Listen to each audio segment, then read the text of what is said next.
Merkiant alyvas prireiks sekatoriaus ir plaktuko. Na ką, žodžiu, kaip žadėjau, merksim alyvas. Ir šiek tiek jas pasiruošiau, bet iš tikrųjų dar ne visai. Ir paruošiau tik tai rožės, tai nuėmiau visus rožių lapelius, todėl kad mums reikia, kad žiedai gyvuotų ilgiau, patys žiedai, o ne lapeliai. Tai net ir nuo alyvų reikėtų pašalinti visus lapus, kad visgi maitintųsi patys žiedynai, bet ne šakos ir jų lapai.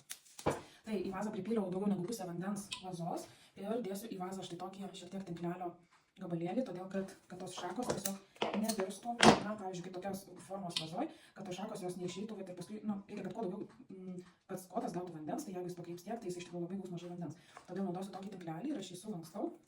Čia tinka toksai kaip segmentinis, toks visiškai minkštas, tikrai manau, kad kiekvienose namuose jo galima rasti. Va, panardinu. Ir tiesiog bus tuomet įstačius tą alyvą, aišku, kai prisidės daug daugiau, tada tos alyvos jos gražiai stovės. Dabar, kadangi ne visus irgi iškaliu kotus, turiu ir iškaltų štai čia, tai tiesiog dar irgi pasišalinu visus lapelius, kurių man reikia. Ir čia vat jau yra iškalti kotai, tai reikėtų visą tai padaryti su kiekviena alyva ir tada jau merkti. Geriausiu atveju paimti virtuvinį plaktuką ir, aišku, ant dangtelio taip pat padaužyti. Galite, aišku, ne su šitom pusėm, bet tiesiog su šonu.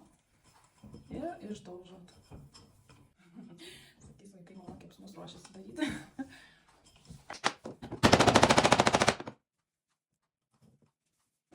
Ir dabar su rožytėm, šiek tiek irgi, kad jos nėra jos tokios didelės, tai aš pasitengsiu visgi kažkaip tai atlankstyti jų žiedlapius ir sukurti šiek tiek irgi tokį masyvesnį vaizdą raudonos spalvos. Rožės taip pat kerpam įstrižai.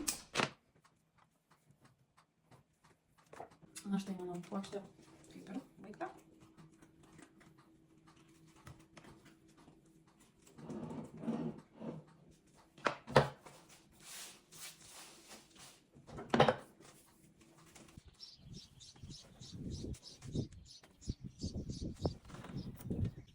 I was waiting till the sky was falling, held my breath so every single star had a light on my mind. I never saw it coming, didn't think you'd wake me with a kiss like that.